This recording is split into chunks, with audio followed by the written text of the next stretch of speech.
Welcome back to CNBC Sport on the Record. He's the president of Talent Powerhouse Endeavor and COO of TKO Group. Mark Shapiro is at the center of the sports business universe. His company controls both the UFC and WWE.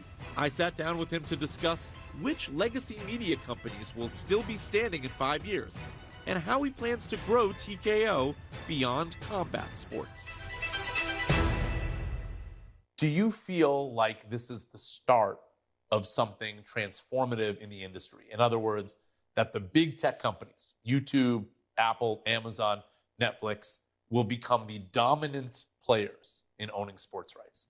Look, content is strong. Everybody loves to write about the demise or the squeezing of the content spend. The fact of the matter is, between the 6 biggest spenders globally, $126 billion in content will have been spent in 2024, which is up 300 basis points from last year and expected to grow another 9% next year. So content spend from the Netflix and the Amazons and the Disneys and the Warner Brothers and the Googles, it's hot, right? It's meaningful. And sports rights is driving a lot of that right now. That's what's more amazing than anything, Alex. Sports used to be oh, by the way, something on the weekend. Now it's leading the way. Sure, there are a lot of scripted series. Sure, there are a lot of docs and features and films that are out there. Sure, the movie business is coming back and folks are investing in all kinds of different windows. But sports rights is leading the way, whether it's the NFL, the CFP, our WWE deal on Netflix. Content spend in sports is strong and healthy. And yes, I believe you will see more players, new players, looking to expand their content portfolio. For like 30 years, people have talked about this idea of, are we in a sports bubble? That has not proven to be the case. As you said, if anything, we appear to be hotter now than ever before in terms of sports, associated interest, media rights. But let me give you a scenario, and I want to hear your thoughts on it. We also talked about peak TV maybe 5 years ago, and that has borne out. That 5 years ago, when all the streaming services jumped in, a ton of shows were made, and now we're in the post-peak TV era where you're seeing a pullback. Is it possible that the reason sports are so hot right now is you have new streaming players that want subscribers and an old legacy media industry that's dying and holding on to sports for dear life? And these two factors that have married to each other right now have led to a number of different bidders that absolutely want and need sports. And that 5 years from now, after we see consolidation within the media rights, the further death of cable TV, we have fewer buyers, and this dynamic doesn't exist anymore, and the demand for sports rights actually comes down. I love it. How many different ways can we try to write the story that the sports bubble is going to burst? Here's the way I look at it.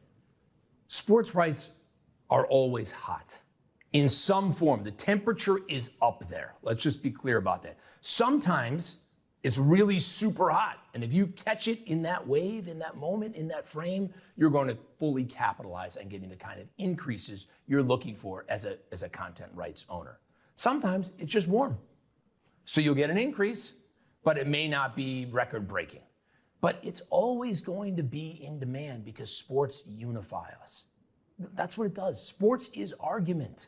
There's history, there's equity, there's tradition, there's folklore, there's stars, there's personalities, there's rivalries, there's rooting interests. Name your sport, you've got it. Look at soccer. Soccer didn't even exist when I was running ESPN. I mean, come on, it was MLS, and there was a World Cup every 4 years that we were interested if the U.S. did well. Now women's soccer has 2 leagues globally. MLS has grown so much under Don Garber and the fantastic job he's done. The World Cup, the Euro Cup, has been a super communal event. And then, of course, NFL still going strong. College football going stronger than ever with a 12-team CFP. And then UFC's now become a mainstream. WWE's carved out its own niche. The World Series is coming off the best ratings since 2017. This isn't slowing down. It's just a question of catching it as a content rights owner when it's peaking, because it will have some dips. Do me a favor, prediction time. 5 years from now, who's still around among the big media guys? I think the big guys are all around. They're all still hanging around the hoop. When you say big guys, what do you or mean? leading the way. Disney, Amazon, Netflix, Google, Warner Brothers, Comcast. Paramount CBS is there too, and maybe there's a Warner Brothers play. Who knows what happens, right? There's all kinds of different scenarios out there, and I would never bet against John Malone. Let's say that. But I mean, YouTube's earnings, insane, quarter to quarter. These guys are doing $12.5 billion of advertising every quarter. Yeah, that's a head spinner. Netflix spending $17 billion in content, not afraid to spend more for the right thing, tiptoeing in sports with the NFL Christmas games, viewership, engagement off the charts. Amazon, hey, one-stop shop. I'm going to the marketplace. I'm going to shop, and I'm also going to take in some content. And a real player now in sports. And by the way, doing it very, very well. And you can never bet against Disney. I mean, for me, the best, most prolific brand in all of content. So I think they'll all be around, but they'll definitely look for ways to shed some archaic assets.